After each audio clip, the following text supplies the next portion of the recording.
আমন্ত্রণ সবাইকে আওয়ার ডেমোক্রেসিতে। আপনাদের সঙ্গে আছে আমি সাইফুল হক। দর্শক, টানা চতুর্থ দফায় আওয়ামী লীগ সরকার গঠনের পর 4 মাস পেরিয়ে গেলেও নির্বাচন বর্জন ছাড়া সরকারের উপর কোনো চাপ তৈরি করতে পারেনি বিএনপি সহ বিরোধী দলগুলো। দেশের অতিবাম এবং অতিদান এক হয়ে সরকার উৎখাতের ষড়যন্ত্র করছে অভিযোগ তুলে প্রধানমন্ত্রী শেখ হাসিনা প্রশ্ন রেখেছেন, আওয়ামী লীগকে উৎখাত করে কাকে ক্ষমতায় আনতে চায় তারা। বিভিন্ন সময়ে বাংলাদেশের রাজনীতি, গণতন্ত্র, বাকস্বাধীনতা ও মানবাধিকার নিয়ে প্রশ্ন তোলা যুক্তরাষ্ট্রকে সবার আগে নিজের ঘর সামলানোর পরামর্শ দিয়েছেন প্রধানমন্ত্রী শেখ হাসিনা। অন্যদিকে নির্দলীয় নিরপেক্ষ সরকারের অধীনে নির্বাচন দাবি করে বিএনপির জ্যেষ্ঠ যুগ্ম মহাসচিব রুহুল কবির রিজভী বলেছেন, জনগণই ঠিক করবে তারা কাদের ক্ষমতায় বসাবে। আর আওয়ামী লীগের সাধারণ সম্পাদক ওবায়দুল কাদের বলেছেন, নানা ষড়যন্ত্রের মাধ্যমে সরকারকে চাপে ফেলতে গিয়ে বিএনপি নিজেরাই চাপে আছে। এমন প্রেক্ষাপটে দর্শক, আজ আমাদের আলোচনার বিষয় উৎখাতের ষড়যন্ত্রে কারা।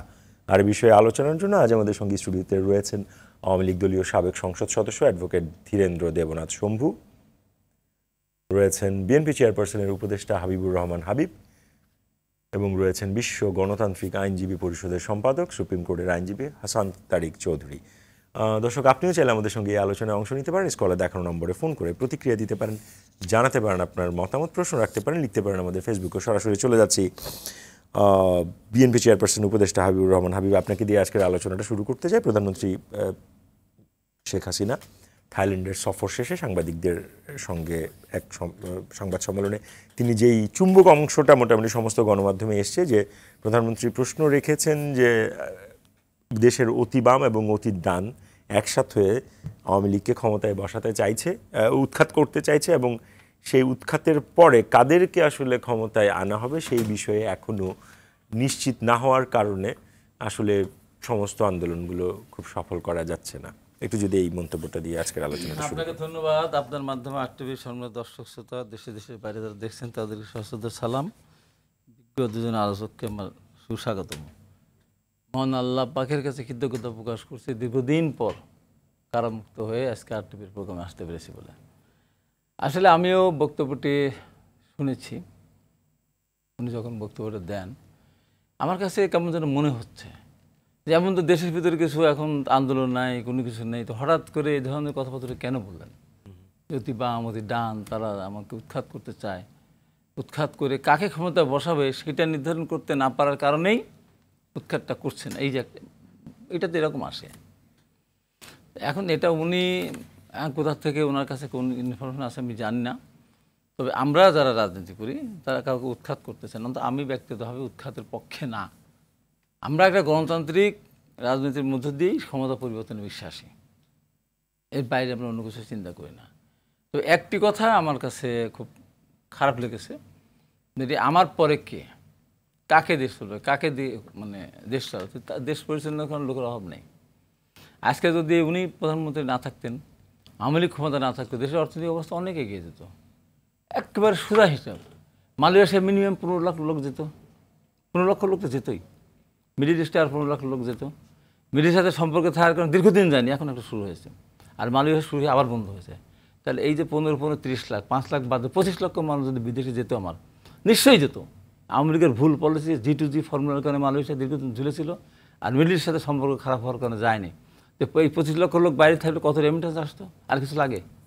আর এখন যে চুরিটা হচ্ছে, এটা সমুদ্রের চেয়ে মহাসমুদ্র চুরি হচ্ছে। আপনি দেখেন না যে একটা এই যে নাট বোল্ট যাকে বলে, তার দাম 1.5 লাখ টাকা। কী সব আজগুবি সব ঘটনা ঘটতেছে। তো এখন উনি যদি মনেই করে থাকেন উনি ছাড়া লোক নাই, এটা ঠিক না।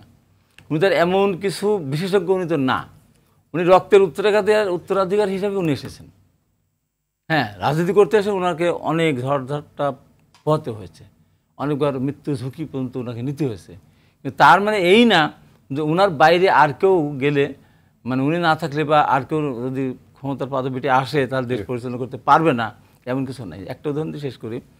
1975 সালের 15 আগস্ট আওয়ামী লীগের ষড়যন্ত্রকারী খন্দকার মুস্তাক এবং আরও আদার্স ষড়যন্ত্রকারী দ্বারা যে দুর্ঘটনা ঘটল, ক্ষমতা দেশ শাসন আসলে সামরিক শাসন। পৃথিবীর ইতিহাসে কোথাও নেই সামরিক শাসন জারি হওয়ার পার্লামেন্ট থাকে। সেই পার্লামেন্টের সদস্য হয়ে থাকা অবস্থায় খন্দকার মুস্তাক তাদের দলের নেতা থাকার অবস্থায়, প্রেসিডেন্ট থাকা অবস্থায় ইন্ডেমনিটি দিল। দেখেন, তারপর যদি খন্দকার মুস্তাক যদি ক্ষমতা থেকেই যেত তাহলে জিয়া রহমান আসার কোনো সুযোগ ছিল না। সেনাপ্রধান ছিলেন জিয়া রহমান, যেহেতু আগে ডিউটি চিফ অফ স্টাফ ছিলেন, জেনারেল শফিউল্লাহ চাকরিতে চলে যাওয়ার পরে উনি দায়িত্বে এসেছিলেন। তাহলে কি হতো, কন্টিনিউ করতো। এরপরে খন্দকার মুশতাককে উৎখাত করে খালেদ মুশাররফ রাষ্ট্রীয় ক্ষমতা নিল এবং সায়েমকে প্রধান বিচারপতিকে ক্ষমতা বসালো। এর পরের পার্ট হলো জিয়া রহমানের। এখন জিয়া রহমান ক্ষমতা আসার পর কী করলেন? উনি তো সামরিক বাহিনীর লোক, কিন্তু রাজনীতি করতেন না। দেখেন, আওয়ামী লীগ 3.5 বছর রাষ্ট্রীয় ক্ষমতা ছিল। এই 3.5 বছরের ভিতরে স্বাধীনতা পদক দেওয়া প্রদান করা দরকার করেনি, আপনার 21শে পদক প্রবর্তন করেন নাই। জিয়া রহমান ক্ষমতা আসার প্রধান এই যে আজকে লক্ষ লক্ষ মানুষ বিদেশে সৌদি আরবে, সে শুরু করে দিল কি একটা নিমেষরা লাগানো ওসিরা করে গার্মেন্ট, শেষ করে দিয়ে গার্মেন্ট ইন্ডাস্ট্রি শুরু করলেন উনি দেশ গার্মেন্টসের মধ্যে দিয়ে। এই যে ঘটনাগুলো, এটা কি এই যে বাইরে এসে এগুলো হয়নি, উন্নতি হয়নি?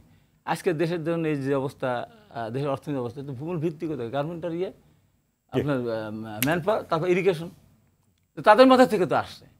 এখন একজন না হলে একজন হবে না তা না, উনি তো আর এমন বিশেষজ্ঞ না। হ্যাঁ, ক্ষমতা আসছেন। এখন আজকে যে পলিসিগুলি হচ্ছে, আমি তো ধরুন এমন কোনো মেধাবী কোনো মানুষ না, আমিও তো বুঝি এই দেশটাকে পরিচালনা করতে গেলে পরে কয়েকটা মানুষ, বেশি মানুষ লাগে না, 10টা মানুষ যদি সৎ হয়, আর সেই 10টা মানুষের মধ্যে মিনিমাম বুদ্ধি থাকে, দেশটাকে অনেক দূরে এগিয়ে আমরা আবারও আপনার কাছে ফিরবো। ধন্যবাদ হাবিব ভাই।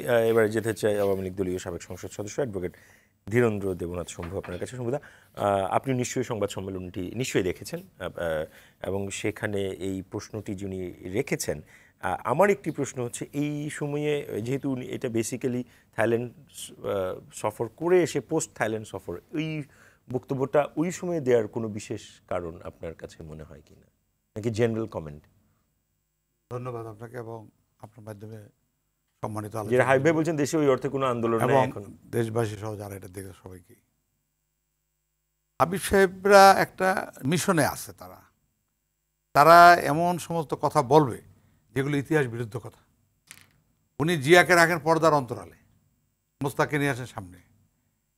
এই যে একটা কৌশল করিয়া জিয়াকে, যে একটা এই দেশের বিশাল একটা গুরুত্বপূর্ণ লোক জিয়াউর রহমান, এই জিনিসটা প্রমাণ করার জন্য যে কথাগুলো বলেন, এটা তারা একটা মানে এটা সিদ্ধান্ত নিয়ে কথাগুলো বিএনপি বলেন, কিন্তু ইতিহাস বিরুদ্ধ কথা। জিয়াউর রহমান ছিল বঙ্গবন্ধু হত্যাকাণ্ডের মূল নায়ক, খলনায়ক। কারণ জিয়াউর রহমান সম্পর্কে আমরা যেটা পড়েছি, যে আপনি জানেন যে গোলাম আজম, প্রফেসর গোলাম আজম, উনি দেশ স্বাধীন হওয়ার পর উনি তো আসেন নাই, উনি কিন্তু থেকে গেলেন ওইদিকে পাকিস্তান, সৌদি আরব, লন্ডন এই এলাকায় ঘোরাফেরা করতেন। তখন উনি এখনও অফিসটা লন্ডনে আশা করে আমি শুনতে পারছি, পূর্ব পাকিস্তান পুনরুদ্ধার কমিটি। অর্থাৎ গোলাম আজম বলতে চাইছে যে পূর্ব পাকিস্তানটা ছুটে গেছে, ওইটাকে আবার পাকিস্তানের লগে যুক্ত করতে হবে। এই যে ফিলোসফিটা কার্যকরী করার জন্য জিয়াউর রহমান পরিপূর্ণভাবে সহযোগিতা করছে গোলাম আজমকে। এই জন্য যা যা করা দরকার সবই কিন্তু করছেন জিয়াউর রহমান। কিন্তু ওই মোস্তাকের সামনে ফেলায় কয়েকদিন রেখে, উদ্দেশ্যটা তার, কারণ উনি তো রাজনীতি করছেন, উনি তো এসে পার্টি করছেন, উনি সাংঘর্ষিক কিছু নীতি উনি প্রচার করেছেন যেটা সংবিধান পরিপন্থী, এবং তিনি সংবিধান পরিবর্তন করেছেন, জাতীয়তাবাদের ধারণা পরিবর্তন করেছেন। আপনার যেখানে আমরা এই যে শোষণমুক্ত সমাজ ব্যবস্থার জন্য যে সমাজতন্ত্র বা সমাজবাদী ব্যবস্থা, সেটাকে বিরোধিতা করেছেন উনি। টোটাল মানে সংবিধানকে আঘাত করেছেন। আমরা আজকের আলোচনা আজকে যেটা আপনি বলতে চান সেটা নেত্রী কিন্তু ওই দিনই এই কথাটা বলেন নাই। এই কথা তার আগে কোনো একটা সাক্ষাৎকারে বলেছেন যে আজকে অতি ডান অতি বাম, এটা একটা বিজ্ঞান ভিত্তিক কথা। কারণ হচ্ছে কি, এই যে অতি ডান এবং অতি বাম যে এক হবে, এটা তো একটা সমাজ বিরোধী এবং আদর্শ বিরোধী, দেশ বিরোধী কর্মকাণ্ড। কারণ বামের রাজনীতি আর ডানের রাজনীতি এক রাজনীতি না। বাম এবং এটা আপনি ভালো করে বলছেন, বামের রাজনীতি কি আদর্শগতভাবে তারা দুইটা বিপরীত ধারার লোক। আজকে কেন ওই বিপরীত ধারাটা এক হয়েছে আমাকে উৎখাত করা যায়, এটা তো প্রধানমন্ত্রী বলতেই পারেন, তার কোনো কাজ নাই। তারা শেখ হাসিনাকে মারতে চাইছে 21শে আগস্ট, তারপর তাকে আপনার ক্ষমতায় যেতে না পারে, আমরা এই জন্য অপরাধ ধারাবাহিকভাবে করলে একেবারে পুরাপুরি 2008-এ ক্ষমতাচ্যুত হওয়ার আগে যতগুলো ষড়যন্ত্র হয়েছে এই দেশের বিরুদ্ধে এবং বঙ্গবন্ধুর বিরুদ্ধে, শেখ হাসিনার বিরুদ্ধে, আওয়ামী লীগের বিরুদ্ধে, এগুলো তো আমরা অত বলার সুযোগ আপনারা আমাদেরকে দেন না। অথচ তাদের কাছে মাইকটা গেলে পরে তারা মানে ওই রেকর্ড বাজাইতে থাকে। আপনার এই যে পূর্ব পাকিস্তান পুনরুদ্ধার কমিটি, এই কমিটির অন্যতম পৃষ্ঠপোষক জিয়াউর রহমান, এবং এইটা পরিকল্পিতভাবেই বঙ্গবন্ধুকে হত্যা করছে। এবং মোস্তাকের এমন কোনো ক্ষমতা ছিল না, তার পক্ষে যে সেনাবাহিনী ছিল এটা তো বোঝা গেল জিয়াউর রহমান যখন 3 দিনের মধ্যে যখন আবার সেনাবাহিনীর প্রধান হয়ে গেল, শফিউর রহমান তাকে আগে শফিউল্লাহকে সরাইয়া, এটা আমরা বুঝি না কথাগুলা। এবং উনি আসিয়া যেটা মোস্তাকের সাহস পায় না বঙ্গবন্ধু হত্যাকাণ্ডের ইন্ডেমনিটি বিল পাশ করার ব্যাপারটা, কিন্তু সেটা কিন্তু জিয়াউর রহমান আইনে পরিণত করেছিলেন। ওইটা যদি উনি না আনতেন পার্লামেন্টে অর্ডিন্যান্সটা, তাহলে কিন্তু আইন হইতো না। এখন এই কত কথা আছে, সব কথা তো বলার সময় দেবেন না, কিন্তু আমার কথা হচ্ছে যে নেত্রী ঠিকই বলেছেন, কারণ আদর্শচ্যুত দুইটা অপশক্তি যারা আজকে এক হয়েছে, এক হবে কেন? ডান এবং বাম তো এক হওয়ার কথা না, কেন এক হবে? তার দুইটা দ্বিমুখী আদর্শ, একটা প্রোগ্রেসিভ সমাজতান্ত্রিক ধারা বা কমিউনিজমের ধারা বা প্রোগ্রেসিভ ধারা, আরেকটা আপনার ডানপন্থী ধারা, তারা সমাজনীতি অর্থনীতি তাদেরটা পুরোপুরি উল্টা। তো সেখানে প্রধানমন্ত্রী ওই দিন ওই সাক্ষাৎকারে কিন্তু এই কথাটা বলেন। আমার তো মনে পড়ে যে উনি আগের দিন বোধহয় বলছিলেন, মাননীয় সঞ্চালক আগের দিন বলছিলেন, এইটা তো উনি বলতেই পারেন, দেশের মানুষ তো নেতা দেখতে চায়, তার তো দেখতে চায় নেতৃত্ব, ব্যক্তিত্ব, দেশপ্রেম, এগুলো দেখি তো মানুষ নেতা বানাবে। উনি তো ঠিকই বলছেন যে আমাকে সরাই তোমার কাকে বসাইতে চাও, এটা বলতেই পারে, রাজনীতি করলে উনি তো বলতে পারেন, এটা রাজনৈতিক একটি ওনার এটা এমন দোষ না। ডান বাম ওইটা ঠিক আছে, ওইটা আদর্শিক, কারণ এটা কোনোদিন হয় না। ডান এবং বাম, উগ্র বাম উগ্র ডান এক হইলে বুঝবেন যে জাতি শেষ। ধন্যবাদ অ্যাডভোকেট ধীরেন্দ্র দেবনাথ শম্ভু। আবারও ফিরবো, যেতে চাই বিশ্ব গণতান্ত্রিক আইনজীবী পরিষদের সম্পাদক, সুপ্রিম কোর্টের আইনজীবী হাসান তারিক চৌধুরী আপনার কাছে। যে যেমনভাবে আমাদের আলোচনাটা এগোচ্ছে, যে আমরা এই টাইমিংটা একটু বুঝতে চাই আপনার বিশ্লেষণ থেকে, যে প্রধানমন্ত্রী থাইল্যান্ডের সফরের পরে এই যে উৎখাতের যে একটা, এখন হাবিব ভাইয়ের প্রশ্নটি যেটি উনি রাখছেন, যে দেশে ওই অর্থে আন্দোলন আসলে হয়তো মুখে আছে, লিফলেট বিতরণ আছে, সোশ্যাল মিডিয়াতে আছে, কিন্তু ঠিক উৎখাতের জন্য যেই আন্দোলনটি প্রয়োজন সেই আন্দোলনটি আসলে অর্থে নাই। তাহলে এই বক্তব্যটির এই টাইমিংয়ে এটার কোনো বিশেষ আপনি অর্থ খুঁজে পান কিনা, নাকি একদম জেনারেল একটা পলিটিক্যাল কমেন্ট? দেখেন, প্রথমত আপনাকে ধন্যবাদ এবং আপনার মাধ্যমে আরটিভির দর্শক কলাকুশলীদেরকে আমি শুভেচ্ছা জানাচ্ছি, এবং আমার বিজ্ঞ দুই সহ আলোচক যারা রাজনীতিতে খুবই প্রমিনেন্ট তাদেরকেও আমি শুভেচ্ছা জানাচ্ছি। দেখেন, আসলে বাংলাদেশের প্রধানমন্ত্রীর আসনে যিনি বসে থাকেন, তিনি যখন কোনো কথা বলেন, এই কথার নিঃসন্দেহে একটা পটভূমি এবং একটা তাৎপর্য থাকে। কারণ ওই সিটটাই এমন যে ওনারা অনেক ইনফরমেশন ক্যারি করেন। স্টেট অ্যাপারেটাস, আমাদের রাষ্ট্রযন্ত্রের যে নানান অর্গানগুলো রয়েছে, অঙ্গ প্রতিষ্ঠানগুলো রয়েছে, গোয়েন্দা সংস্থা, দেশি বিদেশি এবং আমাদের প্রতিরক্ষা বাহিনী সহ সব মিলিয়ে তারা অনেক ইনফরমেশন ক্যারি করেন। এখন দেশের প্রধানমন্ত্রীর মুখ থেকে যখন এই ধরনের কথা আসে, তখন ন্যাচারালি এর মধ্যে আমরা একটা বিপদ বা একটা অসাংবিধানিক পরিস্থিতির আশঙ্কা ভাবাটা খুব অমূলক কিছু নয়। এবং বিশেষ করে তিনি এমন একটি দেশ থেকে ফেরত এসে কথাটি বললেন, আমাদের আসিয়ানভুক্ত একটি দেশ ব্যাংকক, থাইল্যান্ডের রাজধানী ব্যাংকক থেকে ফিরে এসে, এবং আমি যতদূর জানি যে এটা বোধহয় বা ইউএনেরই কোনো একটা অর্গান এসকাপের একটা মিটিং শেষে এসে তিনি কথা, এসকাপ এই রিজিয়নে খুবই গুরুত্বপূর্ণ একটি সংস্থা, এবং আমি নিজেও এসকাপের বেশ কিছু ইভেন্টে আমি যোগদান করেছি ব্যাংককে, তাদের যে অফিস সেখানে। এবং আমি বুঝতে পেরেছি যে একসময় শাহ এম এস কিবরিয়া আমাদের বাংলাদেশের এসকাপের মহাসচিব ছিলেন, এবং ওখানে তার ছবি দেখে আমি গর্ববোধ করেছি। উনি মৃত্যুর পরও ওনার ছবি সেখানে রয়েছে একজন স্কলার হিসেবে। তো সেই এসকাপকে এবং এই ব্যাংকককে বলা হয় যে এই দক্ষিণ পূর্ব এশিয়ার পলিটিক্যাল হাব। এই পলিটিক্যাল হাবে অনেক, এটা একই সঙ্গে পলিটিক্যাল হাব আমি বলবো যে এক রকমের ইনফরমেশন হাবও আমি বলতে পারি এই রিজিয়নে, কারণ Thailand is an hotbed of regional politics, এবং এখান থেকে অনেক গুটি চালার ইতিহাস রয়েছে। ভারতের রাজনীতি, পাকিস্তানের রাজনীতি এবং বাংলাদেশের রাজনীতির অনেক পট পরিবর্তনে তার থাইল্যান্ড অ্যাজ এ ভেন্যু তার একটা তাৎপর্য আছে। সেইখানে তিনি কোনো ইনফরমেশন পেয়েছেন কি না আমি সেটা জানি না। আমার ধারণা যে এই সরকারের তো প্রথমত হলো যে শুরু থেকেই তাদের মধ্যে এক ধরনের অস্থিরতা কাজ করছে নানাবিধ কারণে। কি কারণ সেগুলো? এবং সেই অস্থিরতার বড় কারণটা আমি যেটা বুঝি সেটা হলো গণতন্ত্রহীনতা।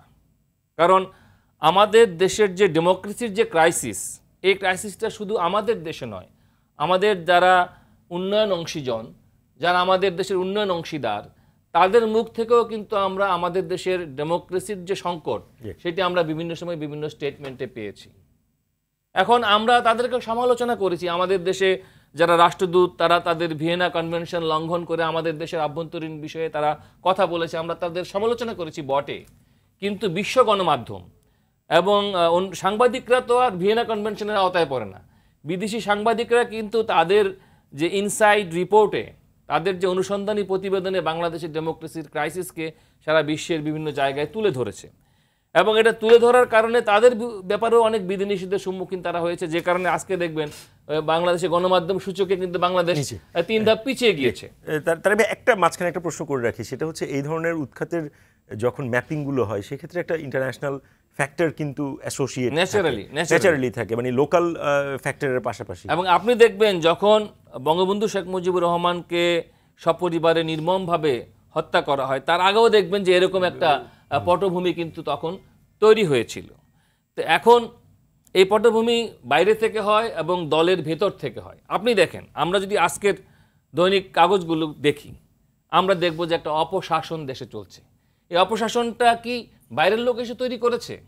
আপনি দেখেন আমাদের দেশে একজন সাবেক ব্যাংকের গভর্নর বলছে যে 1000 কোটি টাকা যে ঋণ খেলাপি সে থাকে সরকারের পাশে, আর 1000 টাকা কৃষি ঋণ নিয়ে কৃষক থাকে জেলে। তার মানে কি ব্যাংক এবং আর্থিক প্রতিষ্ঠানগুলো একটা অব্যবস্থাপনার মধ্যে আছে। তাহলে দেখেন এইটা একটা অপশাসনের নমুনা। উনি কিন্তু পলিটিশিয়ান না, যিনি কথা বলেছেন উনি কিন্তু রাজনীতিবিদ না, তিনি কথাটি বলেছেন। আপনি দেখেন আমাদের দেশে রেলের ভাড়া বৃদ্ধি নিয়ে আজকে কমলাপুরে একটা আন্দোলন হয়েছে, কমিউনিস্ট পার্টি সেখানে একটা প্রোগ্রাম করেছে রেলের ভাড়া বৃদ্ধির প্রতিবাদে। আপনি দেখেন আজকের কাগজ খুলে, পত্রপত্রিকা খুলে দেখবেন যে বিদ্যুতের দাম 4 দফায় বাড়ানো হবে, আগাম ঘোষণা দেওয়া হয়েছে। ফলে এইভাবে একটি সরকার যখন, আবার আরেকটা জিনিস দেখেন, ল অ্যান্ড অর্ডার দেখেন, কক্সবাজারে একজন উপজেলা চেয়ারম্যানকে গুলি করা হয়েছে, সেটার একটা মামলা হয়েছে। তাহলে এই বিএনপি কিন্তু ইলেকশনে নাই, তাহলে কে কাকে গুলি করছে? তার এই যে ইনসাইডারদের কথা আমি বললাম, এই উদাহরণগুলো দিলাম। বিএনপি ইলেকশনে নাই, আমার মনে হয় কথাটা একটু কারেক্ট করি, কারণ বিএনপির অনেকে আছেন, বিএনপি অনেকে বহিষ্কারও করছে না, সেটা ধরেন তাদের অফিসিয়ালি তো তারা নাই, অফিসিয়ালি তারা নাই, এখন আনঅফিসিয়ালি অনেক কিছুই হতে পারে আমাদের গ্রামে। তাহলে এখন এই যে খারাপ নিউজগুলো পত্রিকার পাতা খুললে আমরা যারা সাধারণ পেশাজীবী সাধারণ মানুষ আছি, আমরা যখন পাই, ন্যাচারালি আমাদের দেশে একটা অসাংবিধানিক পরিস্থিতির আশঙ্কা কিন্তু এর থেকে তৈরি। এবং আমার ধারণা এরকম একটি আশঙ্কা এবং একটা অস্থিরতার জায়গা থেকে এরকম কোনো কমেন্ট মাননীয় প্রধানমন্ত্রীর মুখ থেকে আসা অস্বাভাবিক কিছু না। নিশ্চয়ই আমি আবারও ফিরবো, আবারও যেতে চাই হাবিবুর রহমান হাবিব আপনার কাছে। আপনাদের দলের জ্যেষ্ঠ যুগ্ম মহাসচিব রুহুল কবির রিজভী বলেছেন যে জনগণই ঠিক করবে তারা কাদেরকে ক্ষমতায় বসাবে। বিষয়টা যদি এই প্রশ্নের প্যারামিটারটা যদি বুঝি, উনি এক ধরনের ইলেকশনকে, মানে জনগণকে ঠিক করতে হলে তো ইলেকশনে যেতে হবে, মানে জনগণকে সেই ভোটটা দেওয়ার সুযোগ দিতে হবে। তার মানে বিএনপি কি আসলে ইলেকশন ফরম্যাটের মধ্যে এসেই তার ম্যান্ডেটটা নিতে হবে, রাইট? সেটি তো নিয়ম। বিষয়টা যদি তাই হয়ে থাকে, তাহলে আপনারা তো আমরা যদি একটু আবার পেছনের গল্পটাই সামনে যদি নিয়ে আসি, যে আপনারা তো এই ইলেকশনটিও বর্জন করেন এবং উপজেলা নির্বাচনও আপনারা আসলে দলগত স্ট্র্যাটেজিক কারণে হোক সেটা আপনারা বর্জন করেছেন, কিন্তু আমরা একই সাথে দেখেছি আপনাদের দলের অনেক নেতা কর্মীরা যারা কিন্তু ইলেকশনে আছে, এবং 83 জনকে আমরা দেখলাম যে গণমাধ্যমে কোথাও 75 কোথাও 73 বলেছে সংখ্যাটা। হ্যাঁ, তো সেই ক্ষেত্রে আমার প্রশ্নটি হচ্ছে আসলে বিএনপির এই মুহূর্তে এই নির্বাচন কেন্দ্রিক ভাবনাটা কি? কারণ এভাবে আন্দোলন তো আপনাদের এখনও কিন্তু সরকার পতনের আন্দোলনটাই চলছে, যেটা হয়তো স্টার্ট হয়েছে ধরেন আমি 2014 থেকে বলি, তো 10 বছর কিন্তু সময়টা চলে গেল। একটু যদি বলেন আপনাদের স্ট্র্যাটেজি। না, এখানে তো পরিষ্কার কথা, আমরা বলেছি এই নির্বাচন, উপজেলা নির্বাচন, এটা কোনো গুরুত্ব বহন করবে না। অর্থাৎ বিএনপি নির্বাচনে অংশগ্রহণ করেনি, যেটা হাসান তারেক চৌধুরী সাহেব সঠিকভাবে বলেছেন। আপনি যদি বলার চেষ্টা করেন বিএনপি যারা করছে তারা হয়তো ছোটোখাটো পদ পদবিতে আছে, দলের সিদ্ধান্তের বাইরেই করেছে। যেমন আওয়ামী লীগের পক্ষ থেকে বলা হচ্ছে যে এমপি মন্ত্রী তাদের আত্মীয়-স্বজন নির্বাচন না করেন, তারপর অনেকে শুনছে না। আর বিএনপি নির্বাচন বর্জনই যেখানে করেছে সেখানে তো যারা আছে অনেকে আগের বহিষ্কৃত নেতাকর্মী আছে, ছোটোখাটো পদ পদবি আছে, সেই ক্ষেত্রে বিএনপি সঠিক কাজে বিএনপি সিদ্ধান্ত নিয়েছে। এবং দেখেন 7 জানুয়ারি তার নির্বাচন হয়নি দেশে, হয়েছে নাকি? আওয়ামী লীগের কাউন্সিল হয়েছে। কত বড় মহা অপরাধ করেছে, একটা রাজনৈতিক দলের অফিস বন্ধ করে দিয়ে তাদের নির্বাচনে আসার তো পরিবেশই রাখলো না। এর ভিতরে জঘন্য অপরাধ আছে। 28 তারিখে অফিস বন্ধ করে দিল, খুললো কবে? নির্বাচনের পরে, 7ই জানুয়ারির পরে। দীর্ঘ 2 মাস, 2 মাস 28 নভেম্বর ডিসেম্বর 2.5 মাস পরে অফিস খুলতে দিল, ততদিন নির্বাচন শেষ। এই যে একটা অপরাজনীতি, অপশাসন চলছে, দুঃশাসন চলছে, এই নির্বাচন, এই যে দাদা এখানে বসা আছে, আমি তো যেখানে ছিলাম, ওনার ওখানে নির্বাচনে কারচুপি হয়েছে, উনি নিজে একদম প্রকাশ্যে বলেছেন। উনি 3-4 বারের সংসদ সদস্য। তাহলে বলেন, ওনার মুখ দিয়ে যদি আসে যে নির্বাচন সঠিক হয়, নির্বাচন এখানে দুর্নীতি হয়েছে, এখানে কারচুপি হয়েছে, আর সেই নির্বাচনকে আরও আপনি কি গ্রহণযোগ্য বলতে পারেন? এবং এটা দেখেন যে রাজনৈতিক দল, আপনার সময় আমি আপনাকে যে রাজনৈতিক দলগুলি নির্বাচন গিয়েছে, যেমন আওয়ামী লীগের বা বিভিন্ন রাজনৈতিক কাউন্সিলের অনেকে আসেন না, দাওয়াত দিল, কেউ স্টেজে বসে, কেউ স্টেজের সামনে বসে, কেউ বক্তৃতা করে, কেউ বক্তৃতা করে না, কাউন্সিল শেষ, সব রাজনৈতিক বাড়ি চলে। ঠিক এরকমই আওয়ামী লীগ ঘরানার, আওয়ামী লীগের পক্ষের কিছু লোকজন এখানে 28টি দল নির্বাচন করতে এসেছিল, 3-4টা দলকে কিছু আসন দিয়েছে, তারা সবাই তারপরে সন্তুষ্ট না, অনেক বক্তব্য দিয়েছে। জেএম কাদের বিরোধী দল নেতা হিসেবে বলে যে এই নির্বাচন সঠিক নির্বাচন হয়নি, এটা নির্ধারিত একেবারে করা হয়েছে, মানে যাকে বানানোর ইচ্ছা তাকেই বানানো হয়েছে। বিরোধী দলের নেতা এটা বলছে, হাতুল্লাহ ইউনুসের বক্তব্য দিয়েছে, সবাই এই বক্তব্য দিয়েছে। এটাকে নির্বাচন তো বলা হচ্ছে। সেই দেশ, সেই সরকার কি দেশ চালাবে? আজকে দেশে এই দুর্নীতি কেন? উনি যে কথাটা বললেন, আজকে আমরা দেখছি এই ডাকাতের দল, এই যে ব্যাঙ্কগুলি ডাকাতি করে নিয়েছে, কারা এই ডাকাত? কারা এই যে সিন্ডিকেটের, এই সিন্ডিকেট ডাকাত কারা? সব আওয়ামী লীগ ঘরানার। আজকে আপনি দেখেন তো 2009 সালের পর থেকে যত ব্যাংকে যত টাকা নিয়েছে, যত টাকা আত্মসাৎ করেছে, পাচার করেছে, ম্যাক্সিমাম আওয়ামী লীগের সম্পর্কে, ম্যাক্সিমাম এই সিন্ডিকেট আওয়ামী লীগ, এই ব্যাংক ডাকাত আওয়ামী লীগ, ভোট চোর আওয়ামী লীগ। মানে এটা নীতিবিহীন একটা অবস্থা চলতেছে, এর কোনো বিচার আচার নাই। তারা রাষ্ট্রে পরিবারে কত বড় অপরাধ। জনগণ আমাদেরকে ভোট দিয়ে, জনগণকে ভোট দিয়েছে। এই যে 7ই জানুয়ারি নির্বাচন, আওয়ামী লীগের কাউন্সিল আমি বলি যাই বলি কেন, আমার ভোট কেন্দ্রে গিয়েছে, কয় % মানুষ ভোট কেন্দ্রে গিয়েছে? খাগড়াছড়ি, বান্দরবান, রাঙামাটি, সেখানে কতগুলি কেন্দ্রে একটা ভোটও যায়নি। আবার এই নির্বাচনের মধ্যে আবার 100% ভোটও পড়েছে, কোনো 5%, 7% ভোট পড়েছে। তার চেয়ে বড় অপরাধ করেছে আওয়ামী লীগ, যে প্রত্যেকটা রাজনৈতিক দলের একটা গঠনতন্ত্র থাকে, সেখানে পরিষ্কার লেখা থাকে জাতীয় সংসদ নির্বাচনের সময় একজনকে নমিনেশন দেওয়া হবে, বাদ বাকিরা তার নির্বাচন করবেন, যদি কেউ বিরোধিতা করে তাকে বহিষ্কার করা হবে দল থেকে। এটা কি করলো? নমিনেশন দিল প্রধানমন্ত্রী, আওয়ামী লীগের সভাপতি বা সভানেত্রী, আবার বললো যে যার যার প্রতি ইলেকশন করবে। এটা কি ছেলে খেলা? একটু শম্ভুদার কথাটা শুনে নেই, কারণ শম্ভুদাও নিশ্চয়ই একটা কিছু বলতে চেয়েছেন, আপনি বলেন। উনি একটা ইনফরমেশন দিয়েছিলেন যে আপনার খোদ নির্বাচনী এলাকাতেও আপনি কিন্তু একটা প্রশ্ন তুলেছেন যে নির্বাচন, না, এটা ঠিক না, এটা অসত্য না। ওখানে কোনো কমপ্লেন করা হয় নাই, কোনো রিলিফও চাওয়া হয়নি, কোনো মামলাও করা হয় নাই। এইগুলা এইভাবেই তো চলাইতেছে। এই যে এরা যোগ দিয়ে আরো আওয়ামী লীগকে, বিএনপিকে সমৃদ্ধ করছে। এমনি তো বিএনপি মিথ্যার মেশিন, আর এই সমস্ত লোকরা একেবারে টপ করে ডান থেকে বামে, বাম থেকে ডানে যায়, এখন বড় বড় কথা বলে। আমি কি কোথাও কমপ্লেন করছি? আমি কি কোনো মোকদ্দমা দায়ের করেছি? আমি কি কোনো প্রতিকার চেয়েছি যে আমার ওখানে ইলেকশন হয় নাই সুষ্ঠুভাবে? এই কথা আপনি কেন বললেন? পেপার দেখাবো, একজন সিনিয়র আমি বলছি।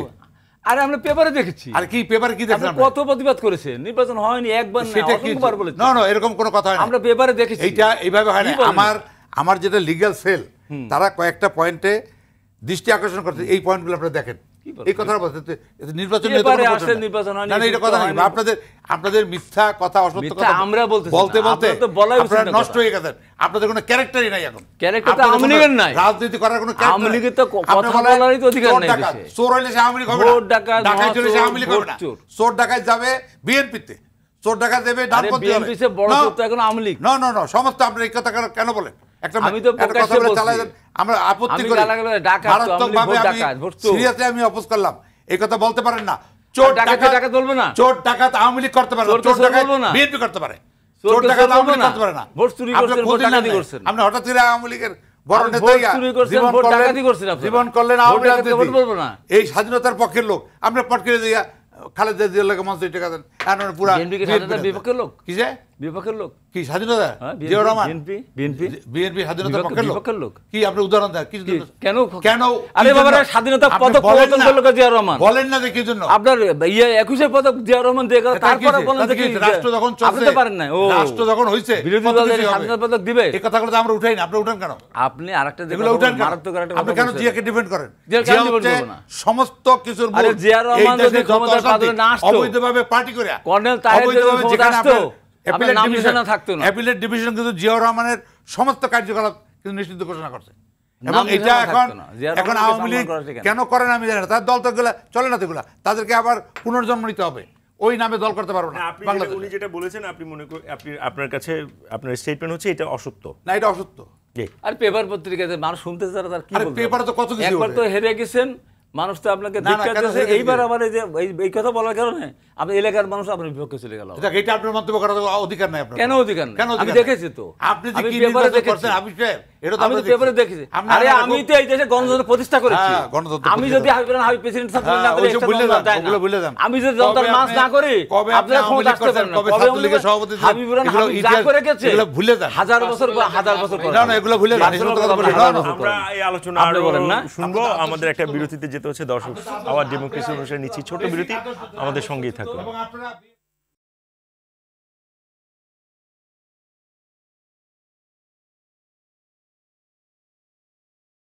দর্শক, বিরতি পরে আবারও স্বাগত আওয়ার ডেমোক্রেসি অনুষ্ঠানে। সঙ্গে আছে আমি সাইফুল হক। আজ আমাদের আলোচনার বিষয় উৎখাতের ষড়যন্ত্রে কারা। ফিরছি আলোচনায়, আবারও যেতে চাই হাসান তারিক চৌধুরী আপনার কাছে, যে এই বিষয়টি আমরা বিরতির আগে আলোচনায় করছিলাম। দুই দলই সাধারণত এই টকশোর ফরম্যাটে যেটা দেখা যায়, বিএনপি আওয়ামী লীগ, আওয়ামী লীগ বিএনপিকে অভিযুক্ত করে এবং সেভাবেই আমরা না বলা কথা বলে শেষ করে দেই। যে প্রসঙ্গটি এখন আসতে চাই সেটি হচ্ছে উপজেলা নির্বাচনের প্রসঙ্গ। উপজেলা নির্বাচনে আমরা যে আলোচনাটা দেখছিলাম, যে আওয়ামী লীগের পক্ষ থেকে বলা হয়েছে আসলে এমপি, মন্ত্রী, সিনিয়র নেতাদের স্বজনরা আসলে নির্বাচনের মাঠে থাকবেন এবং খুব হার্ড লাইনে আমরা শুনেছি, এবং নির্বাচনে কোনো ধরনের প্রভাব হবে না, বিস্তার হবে না। তো প্রশ্নটি হচ্ছে, নির্বাচন হলে সে আমরা বুঝতে পারবো সেই দিনটি, সেকেন্ড স্টেটমেন্টের জন্য আমাদেরকে নির্বাচনের দিন পর্যন্ত অপেক্ষা করতে হচ্ছে। কিন্তু এখনও আমরা যেটা দেখছি যে আসলে মন্ত্রী, এমপি স্বজনেরা কিন্তু মাঠে আছেন। দেখেন, এই উপজেলা নির্বাচনকে ঘিরে আমাদের দেশের দুটো দল, মাননীয় প্রধানমন্ত্রী বললেন না যে তার এক যেটা নিয়ে শুরু হলো আজকের এই অনুষ্ঠান, অতি বাম এবং অতি ডান। আমি তো বলবো যে আগে ডিফাইন করা দরকার। এই উপজেলার প্রসঙ্গেই আমাকে বলতে হচ্ছে, বিএনপি অতি ডান, আওয়ামী লীগও এখন কিন্তু অতি ডান হওয়ার চেষ্টায় নিয়োজিত আছে। ফলে দুজনেই অতি ডানের মধ্যেই পড়ে, এবং অতি ডানদের যে পলিটিক্যাল দেউলিয়াত্ব, এটা যে অবধারিত, উপজেলা নির্বাচন তার প্রমাণ। কিরকম? এই অতি ডান দলগুলোর ইতিহাস আপনি দেখবেন যে এরা আস্তে আস্তে নিজের দলের উপরে যে তাদের যে নিয়ন্ত্রণ, চেইন অফ কমান্ড, এটা আর বজায় থাকে না। কারণ তারা হলো ক্ষমতা আশ্রয়ী এবং লুটপাটের অর্থনীতি ভিত্তিক দল। বাংলাদেশে যখনই এই সমস্ত দলগুলো ক্ষমতায় গিয়েছে, আপনি দেখেন এই হাওয়া এর বাইরে তো আসলে কোনো দল অন্য কোনো দল এখন এই ক্ষমতায় যায়। এই তৃতীয় শক্তি দাঁড়াচ্ছে না কেন? দাঁড়াচ্ছে না এই কারণে, সেটা আপনি ইংল্যান্ডে লেবার পার্টির হিস্ট্রি দেখেন, ডিফারেন্ট হিস্ট্রি। আমাদের এখানে এই হিস্ট্রিটা গড়ে ওঠে নাই। আমাদের দেশে পেশাজীবীরা হলো সবচেয়ে ভালনারেবল। আপনি বিশ্ববিদ্যালয়ের শিক্ষক, ডাক্তার, আইনজীবী, ইঞ্জিনিয়ার, তারা হলো সবচেয়ে ভালনারেবল, এবং সবচেয়ে বেটার পজিশনে আছে কারা? যারা ব্যাংকের ঋণ খেলাপি, লুটেরা। তো এই যে লুটপাট ভিত্তিক অর্থনীতি যে রাজনীতির জন্ম দিয়েছে, উভয় দলের জন্যই সেটা প্রযোজ্য। সেখানে দলীয় শৃঙ্খলা, দলীয় কন্ট্রোল এবং প্রকৃত যারা রাজনীতিবিদ তারা নির্বাসিত। আপনি সার্ভে করে দেখতে পারেন যে প্রকৃত রাজনীতিবিদরা উভয় দলেই কিন্তু কোণঠাসা। ফলে এই দলের ভেতরে যে ডিসিপ্লিন, এই ডিসিপ্লিন কিন্তু রক্ষা করা যাচ্ছে না। এটা কি দ্বাদশ সংসদ নির্বাচনে যে আপনার ওপেন করা হয়েছে সেটার কোনো ব্যাকলেস কিনা? যে আওয়ামী লীগের ভেতরে যে সাংগঠনিকভাবে যে তৃণমূলে এই হাই কমান্ডের আদেশ বা নির্দেশনাগুলো মানার ক্ষেত্রে এক ধরনের শৈথিল্য, সেটা কি দ্বাদশ জাতীয় সংসদ নির্বাচনে? সেটা তো একটা ইন্ডিকেশন আছেই বলা যায়। এই অর্থে যদি আমি ইন্টারপ্রেট করি এভাবে, যে এখন ধরেন বিএনপি পার্টিসিপেট করলো না, এখন নির্বাচনকে তো হালাল করতে হবে। যে নির্বাচন কিভাবে আমি হালাল করব? বিএনপি বা অন্যান্য দল তো অংশগ্রহণ করে নাই, এটা বিদেশিদের কাছে বা বিদেশি গণমাধ্যমের কাছে, সিভিল সোসাইটির কাছে তো এটাকে হালাল করতে হবে। কিভাবে হালাল করতে হবে? হালাল করতে হলে দেখাতে হবে যে হ্যাঁ, বিরোধী দলগুলো এখানে আসে নাই, কিন্তু জনগণ অংশগ্রহণ করেছে। তো জনগণের পার্টিসিপেশন দেখাতে হলে পরে তো একটা কল্পিত বিরোধী দল বা একটা ভুইফোর বিরোধী শক্তি সেখানে লাগে। সেই জায়গা থেকে এক ধরনের কি বলবো আমি, যে এক ধরনের গোপন ইঙ্গিত এই জায়গা থেকে করছে কিনা সেরকম প্রশ্ন ওঠাও কিন্তু অবান্তর কিছু নয়। কিন্তু আমি যেটি বলতে চাই, যে গোটা ব্যবস্থাটার মধ্য দিয়েই যে আমাদের দেশের যে নির্বাচনী ব্যবস্থা, জনগণের ভোটাধিকার, গণতন্ত্র, জবাবদিহিতা, স্বচ্ছতা, আইনের শাসন, সব কিছুই কিন্তু আজকে ভুলুণ্ঠিত। এই জায়গায় উপজেলা নির্বাচনটা যে আসলে কতটা স্থানীয় সরকারকে শক্তিশালী করবে আর কতটা স্থানীয় পর্যায়ে লুটপাটকে নিয়ে যাবে, এই প্রশ্ন কিন্তু আমরা করতেই পারি। তো সেই বিবেচনায় আমার মনে হয় যে জনগণ আজকে দিশাহারা, আজকে দ্রব্যমূল্য নিয়ে মানুষ বেশি চিন্তিত। আজকে আপনি দেখেন যে বাজারে যান, বাজারে আগুন জ্বলছে, দাবদাহ যেমন চলছে, আমরা যখন গরমে বেরোতে পারছি না, একই রকমভাবে দ্রব্যমূল্যের সিন্ডিকেট, বিদ্যুতের মূল্য বৃদ্ধি, গ্যাসের মূল্য বৃদ্ধি, সুপেয় পানি নাই, কিন্তু উন্নয়নের ডগমা আমাদেরকে শুনতে হচ্ছে। এবং একই সঙ্গে আপনি দেখেন যে আমাদের দেশে এই যে বললাম না অতি ডান কেন, আওয়ামী লীগ গভর্নমেন্ট আজকে রাষ্ট্রধর্ম করেছে, অথচ সে দাবি করে যে সে হলো সেকুলার। তাহলে সেকুলারিজম তো কোনো মানে অতি ডান ছাড়া তো কেউ সেকুলারিজমকে কার্টেল করে রাষ্ট্রধর্ম করবে না। অতি ডান বলেই তারা কিন্তু আজকে রাষ্ট্রধর্ম করেছে। বিএনপি সেটাকে আরো ফোর্টিফাই করবে, আরো শক্তিশালী করবে। ফলে আমি বলছি যে দেশটা আজকে অতি ডানের খপ্পরে পড়ে গেছে। অতি বাম আর কিছু নাই, অতি বাম বলে এখন আর কিছু নাই, এখন অতি ডানই আমি হাবিবের কাছ থেকে শুনতে চাই দেশটা আসলে এখন অতি ডানের খপ্পরে, একটু যদি বলতেন আর কি। উনি তো অল্প একটু করে থেমে গেছেন, আমি তো থামবো না। জি না, আপনি বলেন, দেখেন সময় দেওয়া হবে। যে 2004 সালে যখন 14 দলীয় জোট গঠন করলো আর মহাজোট গঠন করলো, তখন কারা কারা ছিল সেখানে? অতি বাম রাহাত খান মেনন, অতি বাম হাসান মেনন, অতি বাম দিলীপ বড়ুয়া, অতি ডান ইত্তে খেলাফত বেশি হলো, অতি আরো ডান যারা তরিকত ফেরান, যারা ব্লাসফেমি আইনকে যারা মনে করে এটা শাসন ব্যবস্থার ভিতরে আসা উচিত, তাদেরকে নিয়ে মহাজোট গঠন করেছে না? লজ্জা করেন একটু যখন এগুলো পড়ে। তারপর দেখেন আওয়ামী লীগের এখনো আওয়ামী লীগের গঠনতন্ত্রে সমাজতন্ত্র আছে, আজকে কি দেশে সমাজতন্ত্র আছে? আওয়ামী লীগের গঠনতন্ত্রের বাঙালি জাতীয়তা আছে, আজকে কি বাঙালি জাতীয়বাদ? আপনি তখন লেখেন কি বাংলাদেশে লেখেন।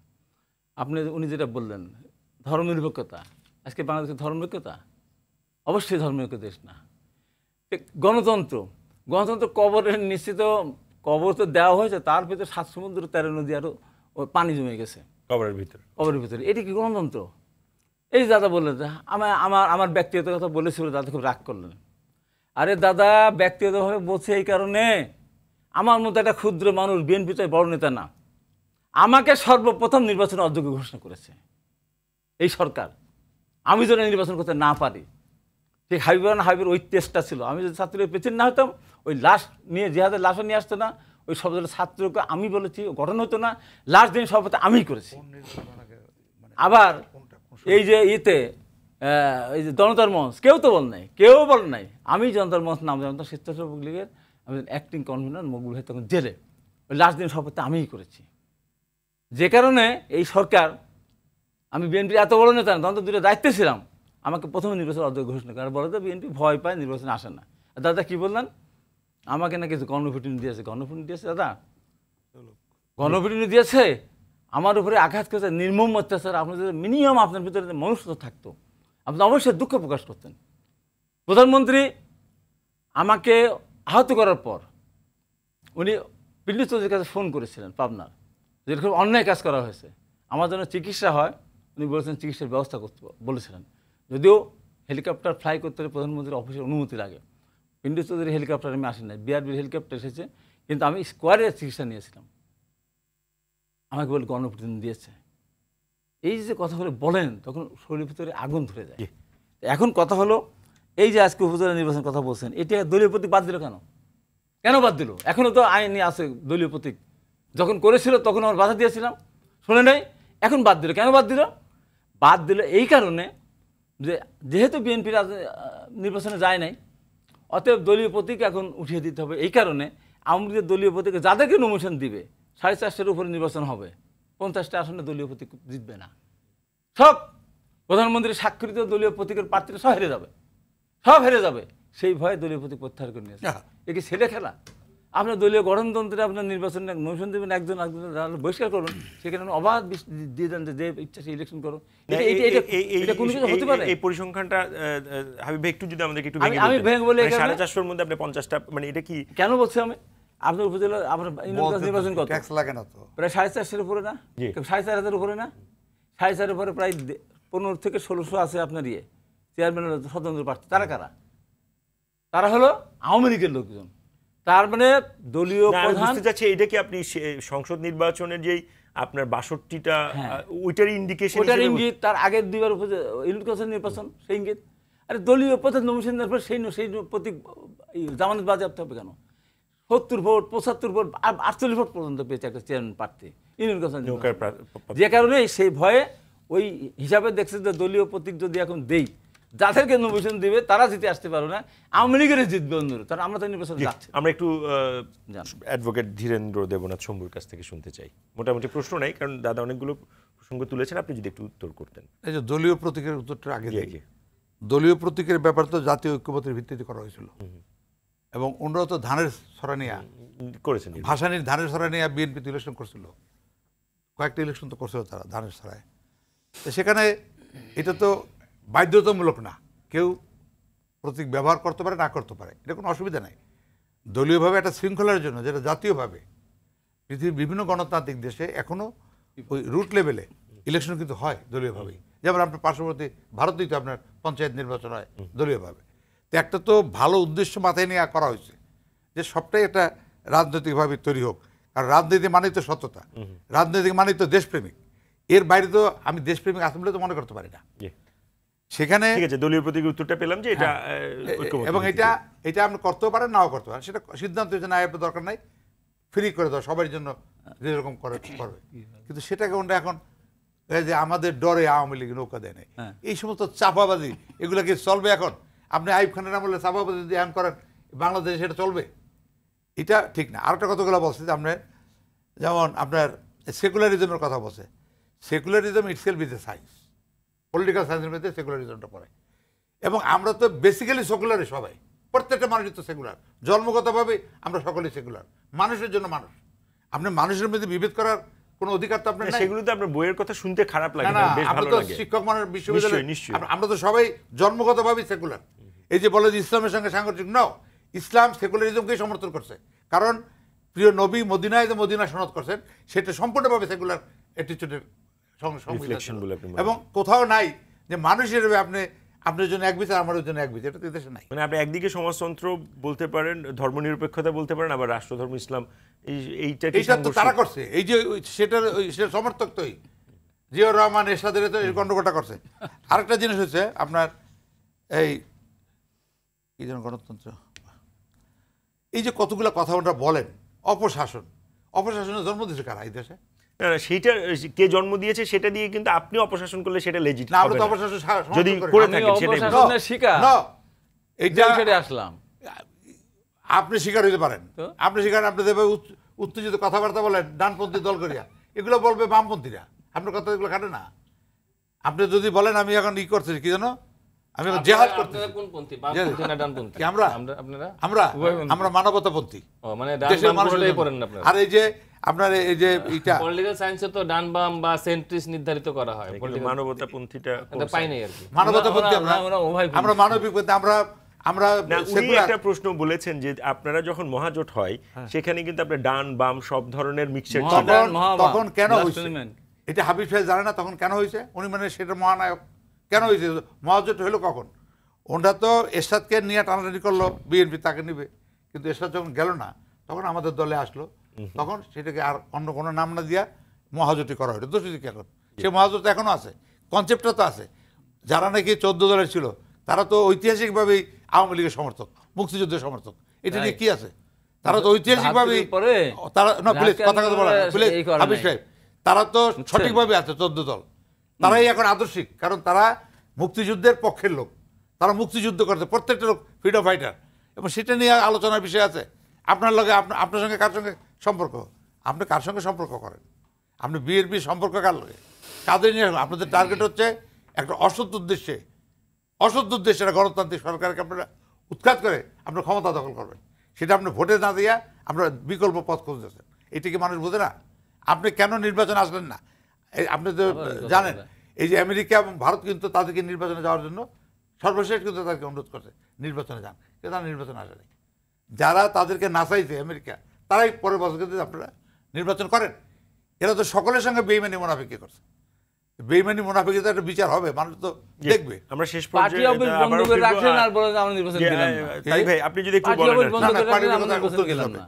পার্টি অফিসটা কে বন্ধ করলো? পার্টি অফিসে সরকার বন্ধ করছে। চাবি আপনাদের কাছে, আপনাদের কে বন্ধ বলছে করে চাবি দাও। আমাদের কাছে? আপনাদের হাতে কত পিটায় জানেন? বাংলা। এই এই কথাটা যে- বলেন, এই- এত বড় মিথ্যা কথা বলেন না, বিএনপি অফিসটা তো আপনারা এত অন্যায় বড় করেছেন। মিথ্যা কথা বলেন না, অন্যায়ভাবে আপনারা বিএনপি অফিসটা দখল এত করে বড় নিয়েছেন। মিথ্যা কথা বলেন। একটা নির্বাচনের একটা পর লোকের পর্যন্ত ব্যক্তিগত পুলিশ বাড়ি ছিল ওখানে। অন্যায়ভাবে ক্ষমতা খাটায় নির্বাচনে এই মিথ্যা কথা বলেন না। ভাই, আপনার কাছ থেকে একটু শুনতে বলেন চাই। না মিথ্যা কথা। এগুলোর তো নিশ্চয়ই একটা সুরাহার প্রয়োজনীয়তা আছে। দেখেন, সেটা আপনারা করুন। হ্যাঁ, সুরাহার প্রয়োজনীয়তা অবশ্যই আছে। এখন প্রবলেমটা হলো কি, যে বিএনপি মাঠের আন্দোলনে তারা কার্যকর কোনো ফলাফলের জায়গায় পৌঁছতে পারে নাই। It is a matter of fact. এবং একই সঙ্গে বলতে হয় যে প্রধান বিরোধী দল হিসেবে দেশে গণ অভ্যুত্থান তৈরি করে সরকার পতনের যে পরিবেশ সৃষ্টি করা, যেটা যেমন এরশাদের আমলে হয়েছিল, সেটাও আমাদের দেশে সংগঠিত হয়নি। এই বিরোধী দলের এই ব্যর্থতার মানে এই নয় যে যারা ক্ষমতায় থাকবে তারা অপশাসন চালাইতেই থাকবে, তারা যা ইচ্ছা তা করতেই থাকবে, স্বেচ্ছাচারিতা করতেই থাকবে। যে কোনো আন্দোলনের সফলতা ব্যর্থতা থাকতেই পারে। আমাদের ভাষা আন্দোলনের একটা পর্যায়ে কি আমরা পিছিয়ে যাইনি, আবার কি বিজয়ী হয়নি? দেশের স্বাধীনতা সংগ্রাম কিছুদূর গিয়ে কি আবার নতুন করে শুরু হয়নি? সুতরাং যে কোনো আন্দোলনেরই উত্থান পতন ইত্যাদি রয়েছে। কিন্তু এখন দেশে যেটা চলতেছে, এইটাকে কোনো সভ্য দেশ, কোনো সভ্য মানুষ এবং পৃথিবীর কোনো রাষ্ট্রবিজ্ঞান, রাজনীতি বিজ্ঞান এটাকে সমর্থন করতে পারে না। কি ডান, কি বাম, কি মধ্যবাম, যাই বলেন না কেন, আমাদের ভারতে যদি আগামীকাল যদি হিন্দুকে রাষ্ট্রধর্ম করা হয়, আমাদের দেশে কি হবে? আমেরিকায় যদি খ্রিস্ট ধর্মকে রাষ্ট্রধর্ম করা হয়, কি হবে? উনি তো আবার বলছেন ওটাও কিন্তু সেকুলার। ওনারা রাষ্ট্রধর্মটাকে বলতেছে যে ইট ইজ এ সেকুলারিজম। সেকুলারিজমের নতুন সংজ্ঞা, হ্যাঁ, প্রকারান্তর তো তাই দাঁড়ায়, ভুল ব্যাখ্যা দিতে পারেন। প্রকারান্তর তো তাই দাঁড়ায়। আপনি যা বলেছেন, আমি বলছি যে ধর্মের সাথে কোনো সাংঘর্ষিক না, না এই কথা বলছি না, তাহলে আমাদের রাষ্ট্রধর্ম কি ইয়ের সাথে সেকুলারিজম সাংগতিক নয়? কে রাষ্ট্র বানাইছে? কে রাষ্ট্রধর্ম? রাষ্ট্রধর্ম তো আপনারা বহাল রেখেছেন। না না, কে বানাইছে? যে বানিয়েছে সে পাপ করেছে, আপনি কেন পাপকে কন্টিনিউ করছেন? আমরা তো আমরা কিন্তু বলেছি যে আপনি আমরা রাষ্ট্রধর্ম বাতিল করেন না কেন? 15তম সংশোধনের মাধ্যমে 72-এর সংবিধানে ফিরে যেতে পারি নাই। আপনি আমাদের ধর্মভিত্তিক সময় লাগে। রাজনীতি আমরা নিষিদ্ধ পরিষ্কার করেন বলি। না, আপনি ধর্মভিত্তিক রাজনীতি নিষিদ্ধ করেন না, আবার ধর্মনিরপেক্ষতার স্লোগান দেন, আবার রাষ্ট্রধর্ম করেন। এটা কি সাংঘর্ষিক আমার নয়? চরিত্র আমি বলবো না। না, আপনার চরিত্রটাই তো একটা সাংঘর্ষিক চরিত্রের জায়গায় চলে যাচ্ছে। কেন? আমরা সেগুলো কিভাবে? না, তাহলে একই না, না, সঙ্গে না, আপনি এই কিন্তু- সংবিধান কি আপনি করে? কিন্তু না, আমি দর্শকের কাছে প্রশ্ন রাখতে তাত্ত্বিক চাই বাক্যের কিন্তু যে নষ্ট হয়ে গেছে। কিভাবে একটি সংবিধান একই সঙ্গে রাষ্ট্রধর্ম এবং ধর্মনিরপেক্ষ হতে পারে? না, নিশ্চয়ই সেটি তো একটা জায়গা উনি বলেছেন, কিন্তু একইভাবে আবারও আপনার কাছে একটু শেষ মুহূর্তে শুনতে চাই যে এগুলোর আসলে একটা সুরাহা প্রয়োজন। আমাদের একটা পলিটিক্যাল কনসাস এবং একটা জায়গায় তো আমাদের আসতে হবে। সেটা আনার জন্য প্রথমত দরকার হলো রেশনাল মাইন্ড, যুক্তিবাদিতা দরকার এখানে, এবং বস্তুনিষ্ঠতা দরকার। তাহলে এই পলিটিক্যাল এই জায়গাগুলো পৃথিবীতে অনেক দেশেই কিন্তু পলিটিক্যাল ডিফারেন্স হয়। ইংল্যান্ডে হয়, আমেরিকাতে হয়, ডেমোক্রেট এবং রিপাবলিকানরা বসে। আপনি দেখেন এই যে আমেরিকাতে যে ছাত্রদেরকে পিটাচ্ছে এই প্যালেস্টাইনের পক্ষে সলিডারিটি করার জন্য, সেখানে বাইডেন কি বলেছে? উনি কিন্তু আমাদের দেশের শাসকরা হলে কিন্তু পিটাও, কিন্তু উনি কিন্তু সেটা বলেন নাই। জো বাইডেন বলছে যাতে আইনের শাসন বজায় থাকে। Very technical. আইনের শাসন মানে কি? ছাত্র পিটানো না। আইনের শাসন মানে হলো এই, ছাত্রদের দাবির মধ্যে যদি ন্যায্যতা থাকে সেটা শুনতে হবে, আবার কেউ রাষ্ট্রীয় প্রপার্টি ধ্বংসও করতে পারবে না। এইটার একটা ব্যালেন্স, কোনো শিক্ষককে পিটাতে পারবে না। তাহলে এই যে আইনের শাসন এবং দুর্নীতিমুক্ত সমাজ, গণতান্ত্রিক সমাজ, এটার জন্য তো একটা শাশ্বত আকাঙ্ক্ষা মানুষের। মানুষ ভোট দেবে, ইচ্ছামতো সরকার বদল করবে, মানুষ দুর্নীতির প্রতিবাদ করবে, দুর্নীতির বিচার হবে। আজকে ঘুষ ছাড়া কোনো কাজ হয় না কোনো ম্যাক্সিমাম জায়গায়। তাহলে মানুষ কি সেটা জানে না? মানুষ হাসপাতালে গেলে বেড পায় না। ঢাকা মেডিকেলে যান, আমি বারবার বিভিন্ন অনুষ্ঠানে বলেছি, বারান্দায় মানুষ শুয়ে থাকে। এটার নাম উন্নয়ন? জি, আমরা একটু হাবিবের কাছ থেকে শুনতে চাই শেষ না মিনিট। না, আমি শেষ কথা যেটা বলি, যে ওনারা যেটা বলেন, যে কথাটা বললেন, আসলে তো এটা এটা এগুলো সভ্য দেশ হলো, অসভ্য দেশ। এটা আদিম যুগে তো এত অসভ্যতা ছিল না। বিচার নাই, আইন নাই, যা ইচ্ছা তাই বলবে। আজকে বলবো প্রতীক, কালকে বলবো প্রতীক নাই। আজকে গঠনতন্ত্র, দলীয় ইতে থাকবে সমাজতন্ত্র, আসবে এখানে থাকবে না সমাজতন্ত্র। এটা মানে জগা খিচুড়ির একটা শেষ আছে তো। আর দাদা যে জোর করে কথাটা বলেন, দাদা খুব কষ্ট লাগে। কোন কথাটা? আমি বলি 28টি রাজনৈতিক দল নির্বাচনে গেল। কোন নির্বাচন? 7ই জানুয়ারি আওয়ামী লীগের কাউন্সিল মার্কার নির্বাচনে। উপজেলা নির্বাচনে তো 3টি দল মাত্র গেল, আওয়ামী লীগও তো যায়নি। এই নির্বাচন আওয়ামী লীগও তো যায়নি, তার প্রতীক দিয়ে নির্বাচন করতে। দল দিয়ে তো প্রতীক দিয়ে তো নির্বাচন যেহেতু হচ্ছে না, কেন করবে না? এই অধিকার কে দিল তাকে? ভ্যালু নাই। এবং সেই নির্বাচনে কি আছে? রিফ্লেকশনটা কি হয় দেখেন, মন্ত্রী এমপিরা জনগণের সার্ভেন্ট না, তারা প্রভুর মতো আচরণ করে। ওয়াই? এবং দেখেন হ্যাঁ। এবং এটা দেখেন, এটা করে বলেই কিন্তু সরকারের পক্ষ থেকে বলা হচ্ছে তার আত্মীয় স্বজন নির্বাচন যেতে পারবে না। তাহলে তারাই প্রমাণ করছে যে এরা প্রভুর মতো আচরণ করে। এবং দেখেন এই নির্বাচনে যাচ্ছে না, একটাবার ভাবে না যে বাংলাদেশের সমস্ত রাজনৈতিক দল জনগণ প্রত্যাখ্যান করেছে এই সরকারকে, তারপরে বলে যে তারা ছাড়া উন্নয়ন করার লোক নাই, তাদের পরিবর্তে কোনো লোক নেই। একটু একটু একটু বিবেক বাঁধে না? এইটা কি দেশ? এভাবে দেশ পরিচালনা হয়? আমার উপর তো সরাসরি অত্যাচার হয়েছে, তা আমি তো কথা বলতেই পারি, সরাসরি বিনা অপরাধে শাস্তি দিয়ে। হাবিবুর রহমান তো বাংলাদেশে নাই। যে নাই তো, আমরা আর নাই তো। আমি অ্যাডভোকেট একজনই তো। ধীরেন্দ্রনাথ কেন শম্ভু নাই? আমি একজনই, আমি একজনই, আমি একজনই। না, না, উনি যে কাহিনী বলে তাতে আরো অনেক হাবিবুর না, রহমান অনেক- আছে। না, আর নাই। অনেকগুলো হাবিবুর রহমান। একজন হাবিবুর রহমান আপনার বাংলাদেশে। বক্তব্যটা বলেন। একজন হাবিবুর রহমান। দাদা আপনি যদি বলেন আর কি, আসলে এগুলোতে একটা রাজনৈতিক একটা না, সমঝোতা না, দরকার আছে। এই যে ধর্ম নিরপেক্ষতার কথা আমার ভাই বলল, খুব ভালোভাবে বলছে। ভারতে কি আপনার ধর্ম নিরপেক্ষ কনস্টিটিউশন ছিল? ছিল না। এবং দেখেন স্বাধীনতার পরে কিন্তু মৌলবাদীরা বলছে যে এটা ভারতের দেখা দেখি আমাদের কনস্টিটিউশনে বঙ্গবন্ধু ধর্ম নিরপেক্ষতা এটাকে ঢুকাইছে, কিন্তু এটা মিথ্যা কথা।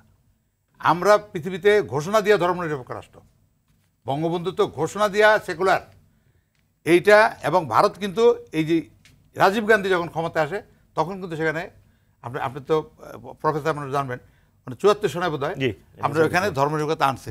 তো এই যে মিথ্যা কথাগুলা, না, আমি আমরা কেন বলবো? যেটাতে আপনাকে শেষ আপনার কাছ থেকে শুনতে চাই, আসলে তো একটা রাজনৈতিক সমঝোতা, একটা দেশ তো এভাবে, কার সাথে সমঝোতা? মানে আপনি যদি না, সমঝোতা লাগবে কেন? যদি আমাদের যে কথাগুলো আমরা বলে যে আমরা অবৈধভাবে ক্ষমতায় আছি, আমরা ভোট হয় না, না, আমি বিএনপির সাথে না সমঝোতা না করছি না, সেটা বরং- জনগণ দেখবে।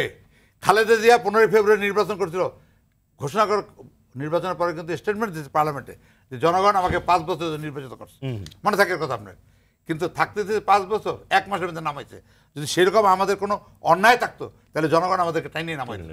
এই কথা অর্থহীন কথা, এগুলো লাগে না, তারা পারে না। তো বলেইছিলেন নির্বাচনটা করছি তত্ত্বাবধায়ক সরকার সংবিধান সংযোজন করার আপনি এটা জন্য, মনে ডিফেন্ড আছে? No please no. সে কিন্তু হওয়ার পর এক বলছে যে বছর আগে খালেদা পদত্যাগ জিয়া করেছে, মনে আছে? পার্লামেন্টে পরিষ্কার বলছে যে আমি জি। 5 বছরের জন্য এই আলোচনার জনগণ আসলে আমাকে শেষ নাই। নির্বাচিত করবে। আপনাদেরকে অসংখ্য ধন্যবাদ। দর্শক, আওয়ার ডেমোক্রেসি আজ এই পর্যন্ত। আওয়ার ডেমোক্রেসি অনুষ্ঠানটি শুক্র থেকে রোববার রাত 11:20 সরাসরি সম্প্রচার হয়। দেখার আমন্ত্রণ রইল। সবাইকে ধন্যবাদ।